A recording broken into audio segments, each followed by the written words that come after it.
आज एक बहुत ही अजीब किस्म की वीडियो लेकर आया हूँ, बट ये वीडियो जितनी ही अजीब है उतनी ही ज्यादा इंटरेस्टिंग है। अच्छा, क्योंकि आज की वीडियो में हम बात करेंगे गरीबों के फ्लैगशिप पोको X3 प्रो के बारे में। क्या बोला तूने?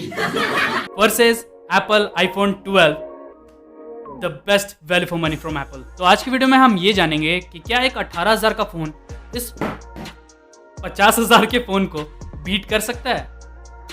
मुझे क्या देख रहे हो, वीडियो देखो।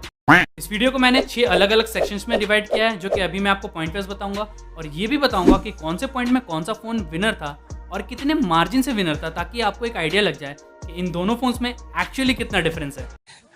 शुरुआत करते हैं फर्स्ट पॉइंट यानी कि बिल्ड क्वालिटी से। तो पोको X3 प्रो में आपको प्लास्टिक की बिल्ड क्वालिटी देखने को मिलती है, जो कि नए फोन में तो बहुत अच्छा दिखेगा, बट धीरे धीरे इसकी बिल्ड क्वालिटी डिग्रेड होती रहेगी, and yes you have to accept it. वही आईफोन की बिल्ड क्वालिटी के बारे में मुझे आपको ज्यादा बताने की जरूरत नहीं है, बिकॉज एप्पल के 4-5 साल पुराने फोन्स को भी अगर आप हाथ में लोगे तो आपको एकदम न्यू वाली फीलिंग आएगी। और आजकल के एप्पल के फोन्स में तो आपको ग्लास बैक भी देखने को मिलता है, जो कि बहुत ज्यादा प्रीमियम लगता है।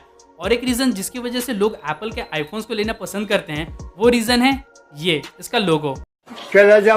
और तो और एप्पल के सारे ही लेटेस्ट फोन में आपको आईपी रेटिंग भी देखने को मिलती है, और सिर्फ देखने को नहीं मिलती है, you can blindly trust on it. क्योंकि पोको X3 प्रो में जो आपको आईपी रेटिंग मिलती है वो सिर्फ पानी के छींटों को सह सकता है, बारिश को नहीं। बात तो सही है। तो मतलब बिल्ड क्वालिटी में डेफिनेटली एप्पल आईफोन 12 बहुत ज्यादा आगे है पोको X3 प्रो से, और एक बहुत बड़े मार्जिन से आगे है। इसलिए मैं आईफोन 12 को यहाँ पे 2 पॉइंट्स दूंगा और पोको X3 प्रो को 0 पॉइंट। गजब बेइज्जती है। बढ़ते हैं अपने सेकंड पॉइंट की तरफ, जिसका नाम है डिस्प्ले। तो पोको X3 प्रो में आपको मिलती है 6.67 इंचेस की एक बड़ी IPS LCD पैनल, जिसमें कि 120 हर्ट्ज का रिफ्रेश रेट मिलता है विथ HDR10+ सपोर्ट, और गोरिल्ला ग्लास 6 की प्रोटेक्शन भी दी हुई है। वही आईफोन 12 में आपको 6.1 इंचेस की एक super retina XDR OLED panel देखने को मिलती है with normal 60 hertz refresh rate, but इसके डिस्प्ले की ब्राइटनेस 1200 निट्स तक जा सकती है। प्लस HDR10 का सपोर्ट तो है ही, साथ में डॉल्बी विजन का भी सपोर्ट देखने को मिलता है। एंड सबसे इंपॉर्टेंट बात यह है कि इसके डिस्प्ले में आपको सिरामिक शील्ड की प्रोटेक्शन दी गई है, जो कि स्मार्टफोन इंडस्ट्री में सबसे बेस्ट डिस्प्ले प्रोटेक्शन मानी जाती है। अच्छा, तो मतलब अगर आपको मीडिया कंजम्पशन के लिए डिस्प्ले चाहिए तो एप्पल की OLED display is the best for you.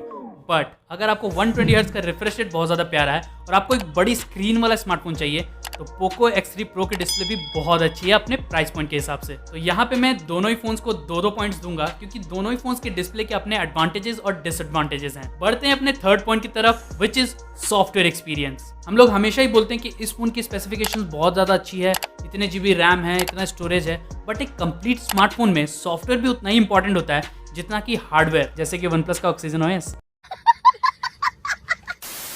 खैर, दूसरे फोन्स की यहाँ पे बात ना करते हुए मैं आपको ये बताना चाहता हूँ कि पोको X3 प्रो में आपको MIUI 12 का सॉफ्टवेयर देखने को मिलता है, which is based on latest Android 11। And जैसा कि आपको पता है कि एंड्रॉइड के फोन्स में मैक्सिमम 2 इयर्स तक कंटिन्यूअसली सॉफ्टवेयर अपडेट्स मिलते हैं, उसके बाद पता नहीं कुछ कंपनीज को क्या हो जाता है। बात करें आईफोन 12 की, तो एप्पल का जो iOS है ना, उसका लेवल ही अलग है। मतलब एक तो सबसे अच्छी बात मुझे ये लगती है कि भले ही एंड्रॉइड के फोन्स में 90 हर्ट्ज 120 हर्ट्ज की डिस्प्ले हो, बट iOS की वजह से आईफोन की 60 हर्ट्ज वाली डिस्प्ले भी बहुत ज्यादा स्मूथ लगती है। दूसरी तरफ एप्पल का software support is minimum 5 years, मतलब 5 साल तो मिलेगा ही, और हो सकता है उससे ज्यादा भी मिले। और भी बहुत सारी चीजें हैं एप्पल के iOS सॉफ्टवेयर में, जो कि अगर मैं बताने बैठूं तो सुबह से रात हो जाएगी।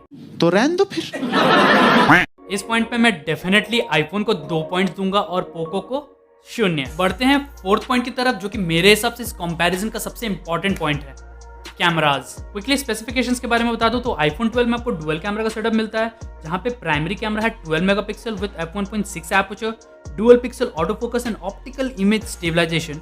Secondary camera is a 12 megapixel ultra wide angle sensor with f2.4 aperture and 120 degree field of view. वही पोको X3 प्रो में आपको क्वाड कैमरा का सेटअप देखने को मिलता है, जहां पे प्राइमरी कैमरा है 48 मेगापिक्सल f1.8 एपर्चर के साथ, 8 megapixel ultra wide f2.2 aperture के साथ, एंड 2 मेगापिक्सल का मैक्रो एंड डेप्थ सेंसर मिलता है, जो कि किसी काम का ही नहीं है। सीरियसली, मतलब मैक्रोज लेने का ऑप्शन है, that is a good thing, but मेरे हिसाब से 20,000 के स्मार्टफोन में 2 मेगापिक्सल का कैमरा तो होना ही नहीं चाहिए। बात तो सही है। देखो, डायरेक्टली बताऊं तो no doubt iPhone is known for its camera performance, but ये क्या है ना, टू द पॉइंट काम करता है। मतलब इसके कैमरा से आप पॉइंट एंड शूट कर सकते हो, ना कोई एक्सपेरिमेंट, ना कोई गूगल कैमरा का सपोर्ट, बट आईफोन जितना भी काम करता है परफेक्ट करता है, चाहे वो फोटोज हो या videos. You can blindly trust on an iPhone camera. ये बड़ी अच्छी बात कही आप। तो यहाँ पे मैं आईफोन को 2 पॉइंट दूंगा और पोको को 1 पॉइंट। बढ़ते हैं 5th पॉइंट की तरफ, which is battery department. Poco X3 Pro में आपको 5160 mAh की बड़ी बैटरी मिलती है विथ 33 वोल्ट फास्ट चार्जिंग। वही आईफोन 12 में आपको 2815 mAh की बैटरी मिलती है विथ 20 वोट फास्ट चार्जिंग। अब आईफोन 12 20 वोट की चार्जिंग तो सपोर्ट करता है, बट बॉक्स में आपको चार्जर ही नहीं मिलता। ऐसे कैसे चलेगा दीदी? और हाँ, बहुत ही जल्द ये हो सकता है कि सारे ही ब्रांड्स अपने बॉक्स में से चार्जर को गायब कर दे और फिर आपको चार्जर के लिए अलग से पे करना पड़े। खैर, बैटरी बैकअप दोनों ही फोन्स की बहुत ज़्यादा अच्छी है, बट पोको X3 Pro की बैटरी आईफोन 12 के कंपैरिजन में थोड़ी सी ज़्यादा अच्छी चलेगी। आई नो आईफोन्स की बैटरी ऑप्टिमाइजेशन बहुत ज़्यादा अच्छी होती है, इसलिए तो मैंने बोला कि थोड़ी सी ज़्यादा अच्छी चलेगी। क्योंकि अगर आप नोटिस करो तो इन दोनों ही फोन्स की बैटरी कैपेसिटी में ऑलमोस्ट 2500 mAh का डिफरेंस है, बट फिर भी आईफोन्स का ऑप्टिमाइजेशन इतना अच्छा होता है, स्पेशली बैटरी ऑप्टिमाइजेशन इतना अच्छा होता है कि कम कैपेसिटी में भी ये ज़्यादा बैटरी बैकअप दे सकता है। But on the other hand Poco X3 Pro iPhone 12 से बहुत ज़्यादा जल्दी चार्ज हो जाएगा। तो यहाँ पे मैं पोको को 2 पॉइंट्स दूंगा और आईफोन को सिर्फ 1 point. And now finally let's talk about performance and gaming. IPhone 12 में आपको A14 बायोनिक चिप देखने को मिलता है एंड पोको X3 Pro में आपको फ्लैगशिप स्नैपड्रैगन 860 देखने को मिलता है। परफॉर्मेंस वाइज दोनों ही फोन्स में आप कोई सा भी गेम खेल सकते हो एंड हाईएस्ट सेटिंग्स पे खेल सकते हो, बट पोको के पास एक बहुत बड़ा एडवांटेज है कि इसमें आप 120 FPS तक के गेम्स को भी खेल सकते हो, बट आईफोन में ये पॉसिबल ही नहीं है क्योंकि इसकी डिस्प्ले ही 60 हर्ट्ज की है। ऑल्सो मैंने आईफोन 12 में ये नोटिस किया है कि कभी कभी लॉन्ग टाइम गेमिंग में ये फोन बहुत ज़्यादा हीट हो जाता है। हो सकता है ये सिर्फ मेरे यूनिट के साथ हो रहा हो, बट मुझे लगा आपसे शेयर करना चाहिए इसलिए मैंने शेयर कर दिया। And same cheese charging time पे भी होती है। तो भाई थोड़े बहुत हीटिंग इश्यूज तो हैं आईफोन 12 में, जो कि एक अपडेट से आना शुरू हुए थे और हो सकता है अपडेट्स के थ्रू फिक्स भी कर दिए जाएं। लेकिन अगर रॉ परफॉर्मेंस की बात करें तो आईफोन की कंसिस्टेंसी नेक्स्ट लेवल की है, क्योंकि हीट होने के बाद भी इसकी परफॉर्मेंस 1% भी ड्रॉप नहीं होती। वही पोको X3 Pro में 1-2 बार मुझे फ्रेम ड्रॉप्स देखने को मिले।